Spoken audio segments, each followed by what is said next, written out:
और इस बीच बड़ी खबर सामने आ रही है। आपको बता दें कि इटावा कथा वाचक मामले में देवकीनंदन महाराज का बयान सामने आया है। किसी भी सनातनी की चोटी काटना, अपमान करना निंदनीय। व्यास पीठ की भी मर्यादा प्रत्येक योग्य व्यक्ति ही अधिकारी। हमने रसखान को भी सुना है, उनके पद गाते चोटी कलावे के लिए प्रचार करते। जातिगत राजनीति के लिए सनातन को न बांटे बड़े लोग। व्यक्तिगत विवाद, आरोप प्रत्यारोप की जांच के लिए प्रशासन की जिम्मेदारी। सभी सनातनी एक, सभी का है सम्मान। धर्म की रक्षा करना सभी का दायित्व। महाराज जी, इटावा में यादव समाज के कथावाचकों के साथ चोटी काटने के और अभद्रता का मामला इस समय चल रहा है, उसमें आपका क्या कहना है? बहुत सारे पत्रकारों का ये मैसेज आया मुझे, बहुत सारे चैनल से मुझे बुलाया गया, और मैं जातिगत बातों पर, मैं जातियों में नहीं बंधना चाहता। मैं सनातन कार्य के लिए कार्य कर रहा हूं, मैं सभी सनातनियों को जोड़ना चाहता हूं। रही बात चोटी काटने की, गलत है। किसी के भी साथ दुर्व्यवहार नहीं करना चाहिए। कोई भी किसी भी प्रकार का दुर्व्यवहार करता है वो ठीक नहीं। हम तो इसका प्रचार करते हैं, तिलक रखो और चोटी रखो, कलावा बांधो, कंठी पहनो, इसका हम प्रचार करते हैं। रही बात दूसरी कि जो लोग जातियों के लिए, मैंने तो देखा कि एक गांव में घटना घटी और उसमें बड़े बड़े देश के बड़े नामचीन नेता आकर बयान दे रहे हैं, और वो जातियों के विरोध में बयान दे रहे हैं, और वो वही काम कर रहे हैं जो अंग्रेजों ने किया था। मैं ये जानना चाहूंगा, अभी आप लोगों ने भी सुना होगा, मथुरा में एक कांड हुआ था। एक टेम्पो वाला पकड़ा गया था और उसने 23 लड़कियों के साथ दुर्व्यवहार किया था। उनकी वीडियो, उनकी पिक्चर्स और उनके सब हैं, और वो हट जाति के थे। वो बच्चियां जो थी वो हट जाति की थी। तब कहां चले गए ये सारे मर्द? क्या एक पुरुष का मान सम्मान स्त्री के मान सम्मान से ज्यादा है? हम स्त्री के मान सम्मान के लिए क्यों नहीं खड़े हुए? इसका मतलब ये नहीं मैं कह रहा हूं कि पुरुष का अपमान हो जाए तो हो जाए। अपमान किसी का नहीं होना चाहिए। जब लोग मूत्र जिहाद करते हैं, लब जिहाद करते हैं, थूक जिहाद करते हैं, तो वो जब थूकते हैं ना भोजन में, तब इसलिए नहीं थूकते कि ब्राह्मण पंडित जी जैन लेंगे। उसमें सब आते हैं, पंडित जी भी आते हैं, यादव जी भी आते हैं, सिंह साहब भी आते हैं, अग्रवाल जी भी आते हैं, चौधरी साहब भी आते हैं, लिमका भी आते हैं, ढिमका भी आते हैं, सब आते हैं। वो सबके लिए थूकते हैं, वो सबके लिए मूतते हैं, वो सबकी बहन बेटियों पे नजर रखते हैं। तब क्यों नहीं बोलते हम और आप सभी? बताइए, मैं जानना चाहता हूं। ये जितने भी लोग आज विवाद कर रहे हैं, ईमानदारी से बताइए, भगवान श्री राम किस लिए आए थे? वो तो क्षत्रिय थे। भगवान श्री कृष्ण किस लिए आए? वो तो यदुवंशी थे ना।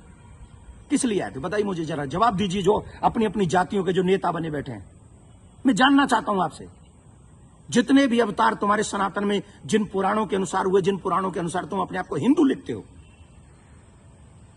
किसके लिए अवतार हुए थे? वो धर्म की स्थापना के लिए हुए थे, और धर्म की स्थापना करना ही हम सबका दायित्व है कि हम इस देश में धर्म की स्थापना करें, ना कि धर्म का खंडन करें। हम सबको चाहिए कि एक साथ रहकर अपने धर्म का सम्मान करें, अपने धर्म को बढ़ाएं, अपने देश को बचाएं। ये हम लोगों की ड्यूटी होनी चाहिए। और जितने भी यदुवंशी सुन रहे हैं ना, my dear listen to me, निश्चित तौर पे मेरा जन्म जो है ब्राह्मण कुल में हुआ है, लेकिन आपको एक और बात बता दूं, यदुवंशी मेरे हैं सब। पूछिए कैसे? भगवान श्री कृष्ण का नामकरण जिन ऋषि ने किया था, गर्गः पुरोहितो राजन यदु नाम सुमहातप, मैं गर्गाचार्य जी का वंशज हूं। क्या मैं आपका बुरा चाहूंगा? क्या मैं जाटवों का बुरा चाहूंगा? मैं चौधरियों का बुरा चाहूंगा? मैं बनियाओं का बुरा चाहूंगा? किसी का बुरा नहीं चाहता।